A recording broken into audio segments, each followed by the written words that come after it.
Welcome to Breaking News to Trading Moves. Glad to be here. We're jumping straight into global trade policy today. Specifically, how certain U.S. auto tariffs and quota rules are really affecting the luxury car market. Yeah, and we've got a perfect case study, a Yeah. major profit warning that sort of throws it all into sharp relief. So our goal is to look at that headline, understand the mechanics behind it. And then map out who's winning and who's, well, losing because of this specific policy setup. Okay, and the headline sparking this, it's from Aston Martin. That's right, the iconic UK brand. They've issued a fresh profit warning. And they're explicitly blaming the complexity around tariffs and trade quotas, aren't they? They are, pointing the finger directly at that. So let's get into the details of that warning. What are the numbers looking like? Well, they're now expecting losses. Losses above 110 million. Wow, okay. That's a big number. It is. And it comes after Q3 deliveries really missed the mark. And didn't they also pull some future guidance? Yeah, the 2025 free cash flow guidance. Yeah. It's been withdrawn completely. Which usually signals, a lot of uncertainty, right? Things they just can't predict. Exactly. When you pull forward guidance like that, it suggests the variables are pretty much out of your hands. Okay, so how does a policy environment lead to over 100 million pounds in losses for a company selling, super premium cars? What's the actual mechanism? Is it just a tax? It's a bit more complex than just a tax, and that complexity is really the issue. You've got the tariffs themselves. Right, the tax at the border. Yeah, that pushes up the costs, obviously. So it either squeezes their profit margin or they have to raise prices, which can hurt demand.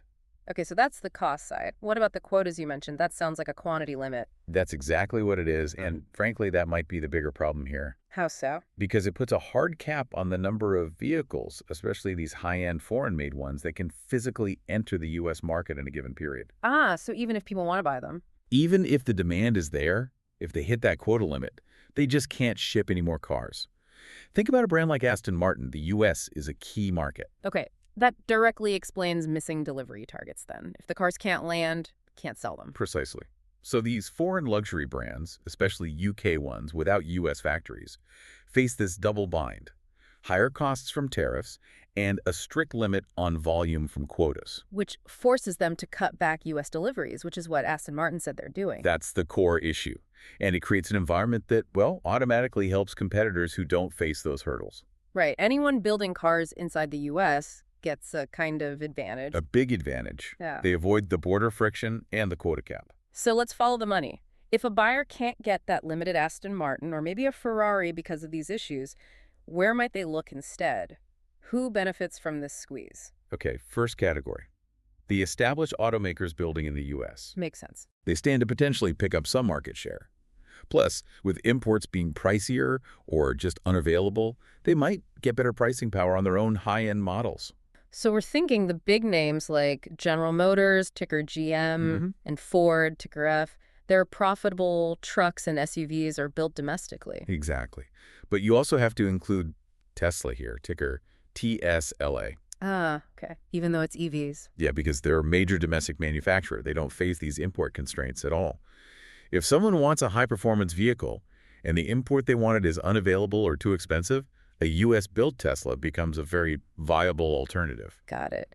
So the key is that domestic manufacturing footprint, which leads us nicely to the second group of winners. Which would be the newer U.S.-based EV companies. Like RIVN and Lucid. Exactly. Yeah. RIVN, RIVN, and Lucid, LCID. Yeah. Their entire production is domestic. So they completely sidestep these tariff and quota issues. Right from the start. And since they often target that higher price point, they're perfectly positioned to capture some of that demand from frustrated luxury import buyers. It's like the trade environment inadvertently helps them by hindering their foreign competition. You can see it that way. It definitely creates a favorable landscape for domestic production. And this effect trickles down the supply chain too. Okay, how so? Who's the third category? The U.S.-focused auto parts suppliers. Right, explain that link.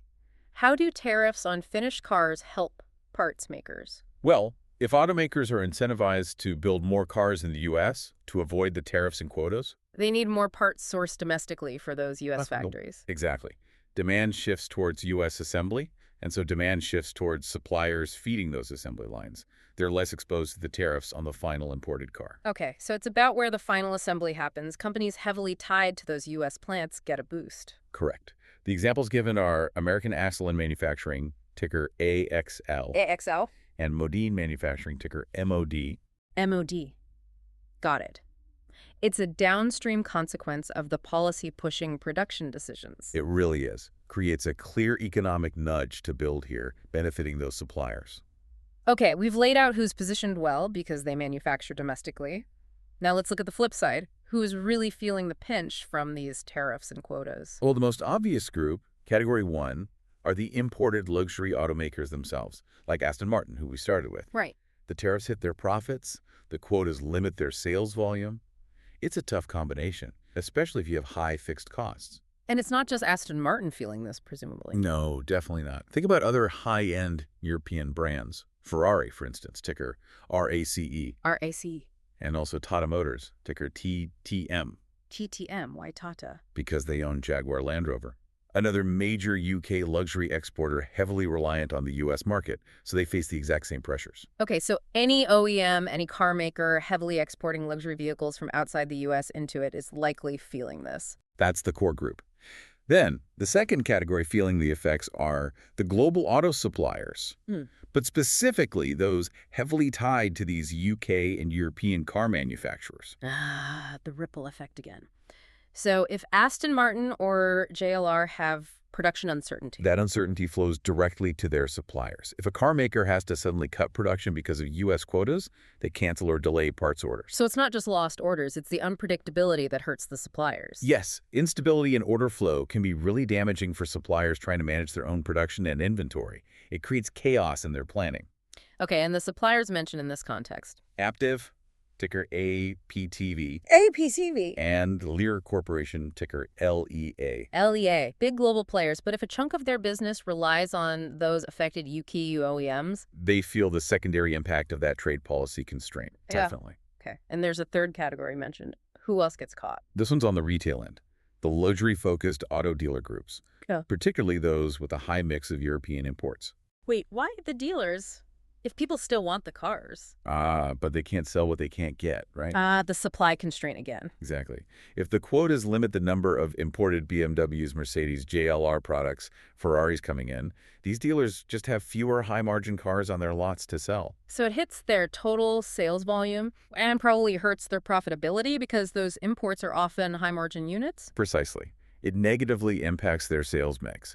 A dealer selling mostly domestic trucks might be fine, but one relying on premium European brands feels the supply pinch directly. And the dealer groups highlighted here? Penske Automotive Group, ticker PAG. PAG. And Group 1 Automotive, ticker GPI. GPI. Their reliance on those constrained imports makes them vulnerable. It does. It shows how these policies reach all the way from the factory floor to the showroom floor. So pulling it all together, it seems like a single policy area. These specific tariffs and quotas really creates a clear divide. Advantages for domestic makers and their suppliers. And some pretty significant challenges for companies reliant on importing luxury goods and those tied to them. It draws a neat line between winners and losers based on manufacturing location. It certainly maps out the immediate commercial impacts. Yeah, and maybe a final thought for you listening. Just notice how policy, which can seem abstract, translates almost immediately into real-world business constraints. Right, like profit warnings and withdrawn guidance. Exactly. It forces companies to really think hard about where they build things.